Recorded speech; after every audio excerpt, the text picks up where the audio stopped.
From the time that we lived in the wild as hunters and gatherers, there was this need for order. Okay. If the group was to function, then not everyone could be a hunter, not everyone could be a cook. They worked in conjunction with each other. Somebody did, maybe did the hunting, somebody else was gathering, somebody else was planting, somebody else was making clothes. Each person had a role. Each person worked within their limits. And when they did that, there was order in the group, right? And things functioned well. And every time it didn't function well, the group would decide how to change the rules. This, in Hindu terms, is called Dharma, an establishment of a righteous way of living. So, the group decides, or over a period of time, what is beneficial. And the rule of Dharma is that it is the community first and self last. That is the basis for Dharma. That individual rights have to be given up in favor of what works best for the group as a whole. And as time passed, people got into their roles, into their groups, and some roles paid really well and some roles didn't pay really well. And over time, these differences were seen as very stark. But in ancient India, you could change your job and therefore change your role in life and change the way you earned your money. This was possible. There was movement, free movement allowed within the group, and everybody accepted the rules, because as long as they accepted the rules, there was peace.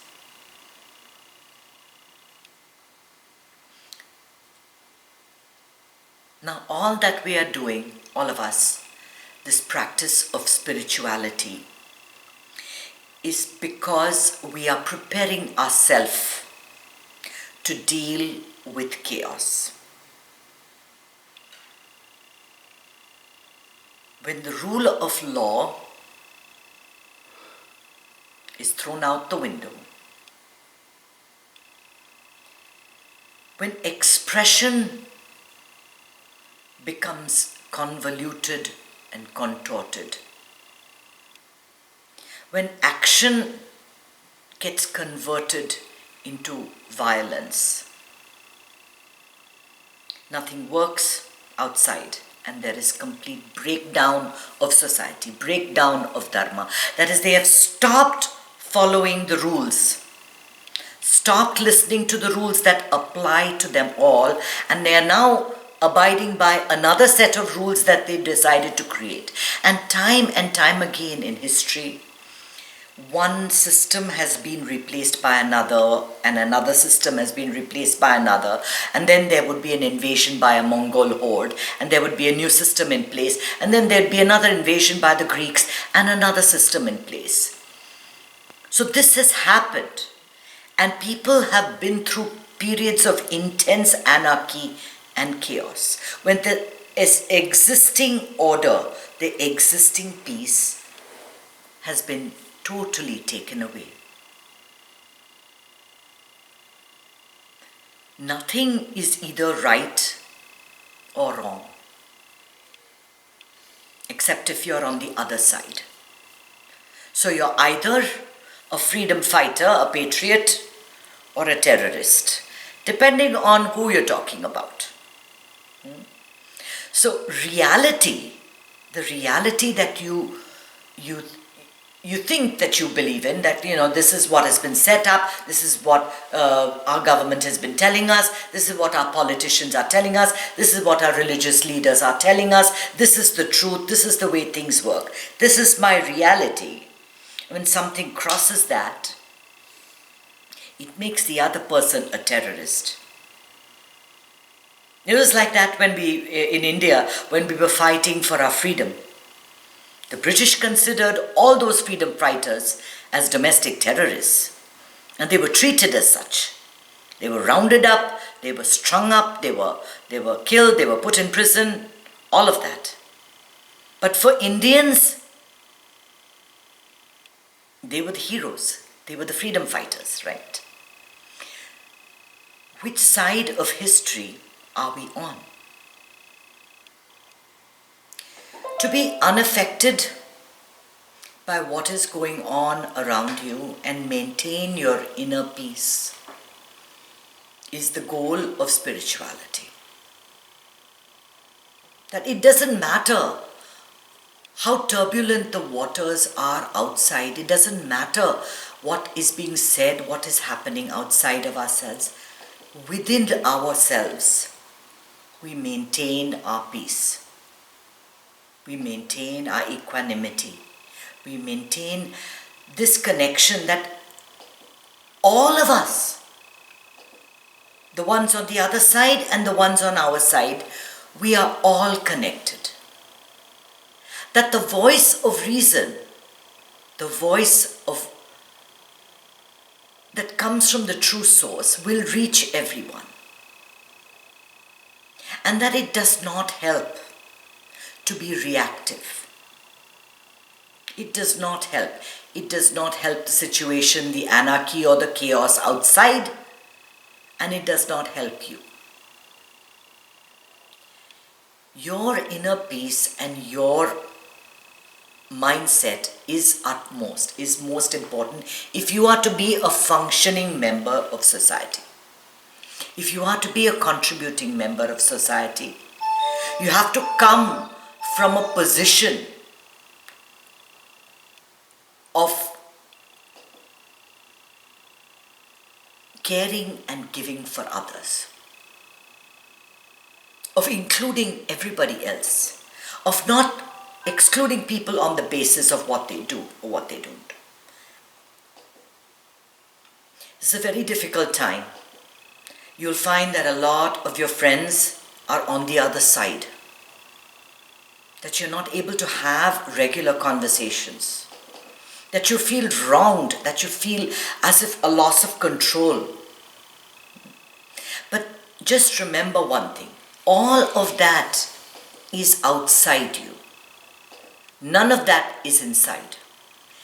Inside, you can feel the inner peace, the inner calm, and the more peaceful, the more calm you are, the more connected you are to your source, the more the perfume of this compassion sort of spreads around. You don't blame the other person for thinking the way they did. You don't blame them for having an altered view of reality. It's okay. It's all right. You don't get reactive. So you are not responding in anger. See, that is the main thing. When things erupt on the streets, it is a moment of complete unconsciousness. The center for anger is your Agnya Chakra. When prana is descending, it descends as anger. And at the moment when there is anger, you are not conscious because you are the anger itself. Your actions are not responsible because your actions are purely in the moment of anger, in the emotion of anger, in the feeling of being wronged, in the feeling of getting revenge, in the feeling of hatred, in the feeling of tremendous fear that something is being taken away from you. You have to see where it's all coming back from. If you respond to anger with anger, where does this leave us? You do the opposite. You respond to anger with your peace, with your calm, with your voice of reason.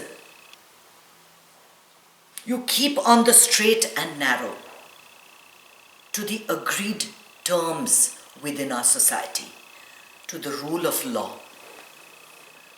Your words, your actions, your thought, all of these things make a difference. They all have vibration. So even though I may not be voicing my opinions about what is happening, if I'm thinking these people are useless, these people are terrible, these people, something should be done to the other person, and thinking bad things about others, that carries vibration. Your thought is important. It is how we connect to each other. It is why this group of people has come together, because we are connected through our thoughts. Thoughts of wanting peace, of wanting stability, of wanting centeredness, of wanting decency, of wanting morality, of wanting the truth, which is the antithesis of chaos. And I saw something really beautiful which Arnold Schwarzenegger had put out. He brought out the sword of Conan the Barbarian, right? And you know how a sword is tempered. A sword is put into a fire. It is beaten but with mallets, and it's thrown into ice cold water, and then they do it all over again. And then they keep beating it, and that's how they get the edge really fine. And a society needs to do this time and again to find a new way of doing things.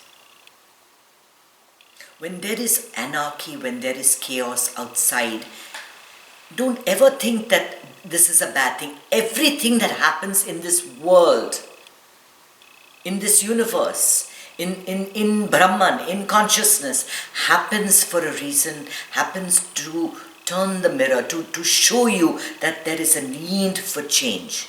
Something needs to happen. A new way needs to be forged. New relations need to be built. New bridges need to be built. New connections need to be made.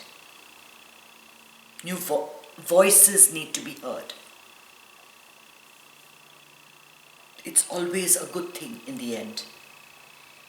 Because if we didn't have that, sure, we could have done without what we had last Wednesday.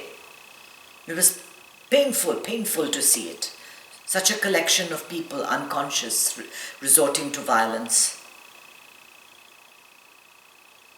Nobody in their rational minds do it. Nobody. It is only in a moment of extreme anger, when reason is completely lost and you are completely absorbed in the anger, that's when these kind of acts occur. Don't blame them, for they are unconscious. Father, forgive them, for they know not what they do, right? That's what he said when he was on the cross. What did he mean? What did he mean? It's difficult to forgive someone who has treated someone else so despicable, so brutally, nailing your hand to a cross. Yet the man that's nailed there asks for forgiveness. Asks the world not to see them as brutes, because they don't know any better. They don't know any better. So you deal with confusion and anarchy, with your voice of reason, with your compassion, with your understanding, and you spread this compassion everywhere you go, like a perfume. And it is your energy that's filled with compassion that allows the healing to begin. And a new order will come. And things will get back to the way they were. And we will look back to this time and think about what were we thinking at this moment? Are we on the right or the wrong side of history? Is our reality the reality that actually exists in this world, or is it an altered reality for which we're going to have a lot of explanations to offer our children and grandchildren?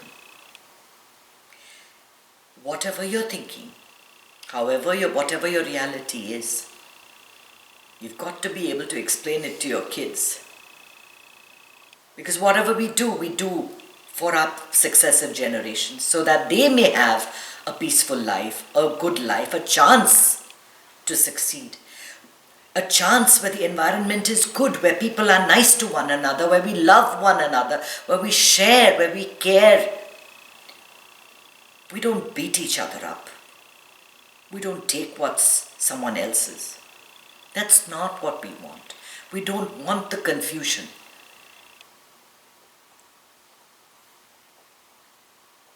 And violence for what? Against people you don't even know. Nobody wants that. So think about it carefully. Which side of history are you on? And what explanations are you going to offer for your own actions and the actions of future generations? The spiritual way is to combat anarchy outside and confusion outside with inner peace.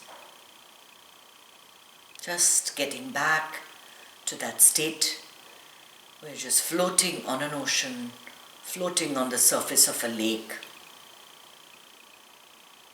Because it's all a dream. It's happened before. It's happened again. You were there then. You are here now. And you will continue to be. So use your energy to spread that message every moment in your day. Say, may there be peace, may there be peace, may there be a new order, one that encompasses everything, that brings people together, that forges people together. Let that be your guiding thought in this time of tremendous crisis. The country is reeling, and we need to do our bit to help the healing. The healing will only begin with compassion. Om Namah Shivaya.